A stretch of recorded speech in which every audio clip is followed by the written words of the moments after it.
This is section 1. What to do before you've even matched with anyone. Keep yourself grounded.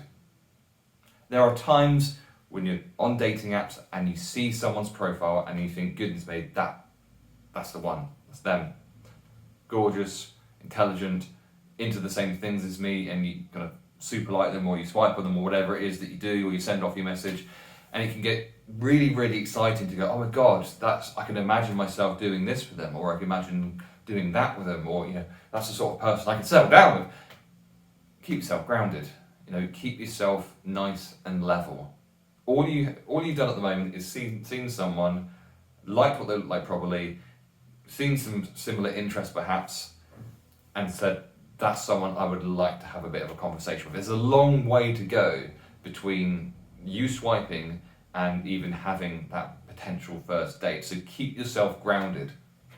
And there's nothing wrong with getting excited about a prospect and wondering whether they're gonna match back with you or whatever it is. I mean, that's kind of part of the thing, like getting excited about it. But throwing all of your eggs into one basket and continuously going back on the app and seeing if there's any update, or see if they liked you back or anything like that, is putting yourself in a position where you're putting your heart out there a little bit too much, where there's where nothing has actually happened yet. So to protect yourself mentally, it's good just to kind of just say, I've done what I can do, because all you can do is swipe or send your message or whatever it might be that you've depending what app it is. That's your bit done, and all you have to do now is kind of wait and just remember that everything from then on is in their control. So put that over there, put it out of your mind, and get on with something else. Keep yourself grounded. People are busy. I mean, people are really busy, and it's busier than you possibly realise. If you're not busy, that doesn't mean that they're not busy. So some apps require you to both swipe in the same direction. Some apps just have your ability to send a message, and at that point they can message you back. So the fact that you've seen them and been attracted to them, wanted to match them, and done your bit, doesn't mean that they've instantly got a notification. Maybe they switch notifications off. Once you've done your bit, just be patient, because people are busy. Maybe they go, right, Hinge is what I do on Sunday nights at the end of a week, and I'll just see if I've got any messages from people, and that's it. Maybe they're on it every single day and they're completely ignoring you, but recognise that just because you're not busy doesn't mean that they're not busy. And the chances are, in the modern day, people are busy.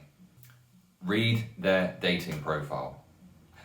Now, obviously, front and centre of almost any dating profile is a picture in which they think they look their best. And that is what you're going to see, and that is potentially what your brain is just going to go, right, yes, brilliant, perfect.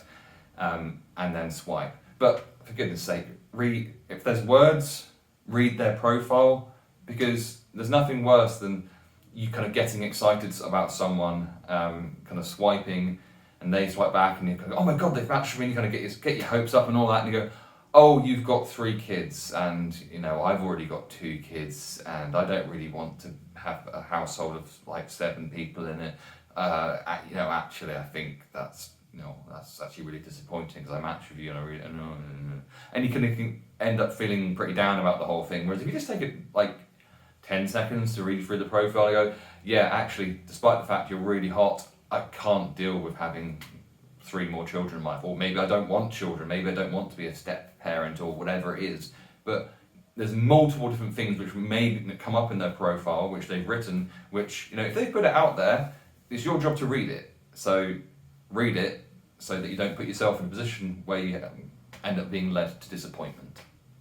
And on that note, make sure that they're a reasonable distance from you. You don't want to fall in love and match with someone and all of a sudden they're 200 miles away.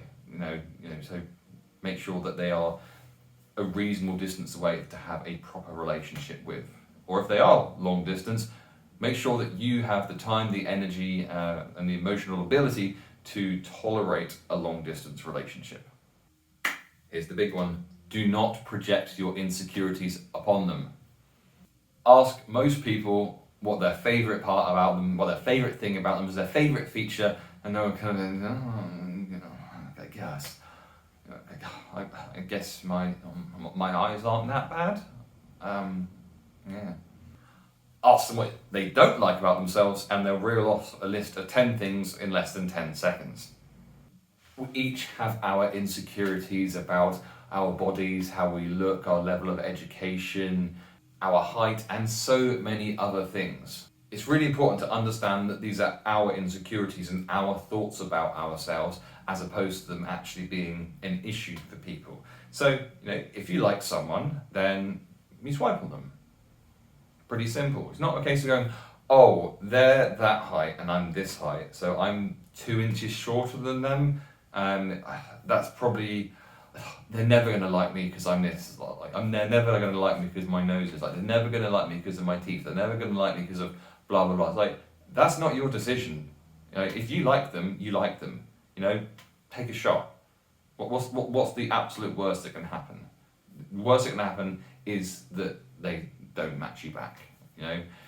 So, like I said, don't invest yourself. Keep yourself grounded, as we said before, but don't not swipe on someone because of an insecurity you have about yourself. Just say, yeah, this is who I am. Put yourself out there and see what happens.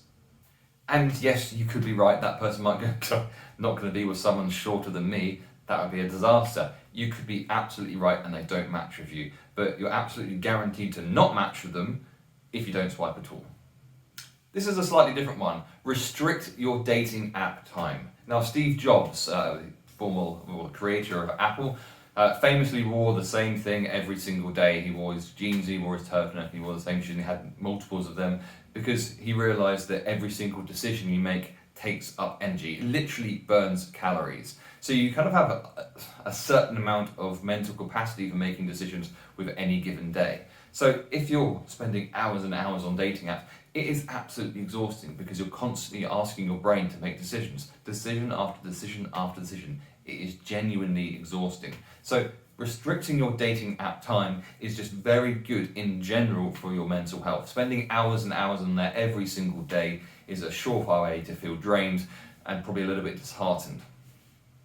Quality over quantity. If you're looking for the one, if you're looking for love, then technically you only need to speak to one person if that person is the absolute right and perfect person. Now, realistically, as they say, you're going to have to kiss a few frogs before you find your prince, or whatever the saying goes. What the fuck am I talking about? Now, I'm not naive enough to think that you're going to desperately fall in love with the first person you match with, but I think you get my point that, technically there only needs to be one. My point is that it isn't a numbers game. It's not, it doesn't matter if your mate has got 50 matches and you've got 3. Would you rather have 40 people that you're kind of a little bit interested in and maybe you kind of share a bit of common interest with and it's a little bit, or would you rather have 2 matches and there's incredible spark, connection and conversation going on? Having 40 matches, as kind of mentioned previously, having all of those people is going to burn energy, it's going to take up so much of your time. So having 2 means that you can invest more of yourself and create a better connection with people and ultimately find the one if that is what you're looking for. All you can do is swipe. Now, just to kind of clarify and clear up what's been said about control and everything earlier, all you can do in the initial stages is swipe or send out your message. So once you've done that, that is your bit done. So just understand and appreciate that, yes, you might have seen someone who you think is the perfect wife for you, or the perfect partner, or the perfect hookup, or whatever it is you're looking for. Once you've liked, once you've sent a message, that's it. You're done. That's all you can do in that situation, and then you wait. Patiently, not putting any pressure on yourself, and just seeing what happens. There's nothing else you can do after that, so do not let it concern you. So that's the end of section 1, all about the before you match part. In section 2, we're going to be talking about continuing to prepare yourself mentally and having a good mindset once you have had the excitement of matching with someone.